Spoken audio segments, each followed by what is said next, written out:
So a friend stopped over, showed me how he's been in the business for years, and showed me some tricks on putting the belt on.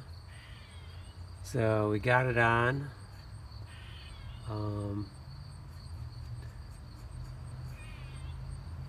can see where the dots are.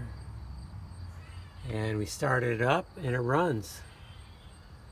So we are good to go. And oh, he did show me a trick where you can take the belt and you should only be able to twist it to a 90 degree. So like that. So, and you can't go more. That tells you have the right tension on it. That was his trick. Okay, so I'm going to start putting things together. Maybe review my videos so I can do things in reverse. Okay, let's go. Let's get this truck running.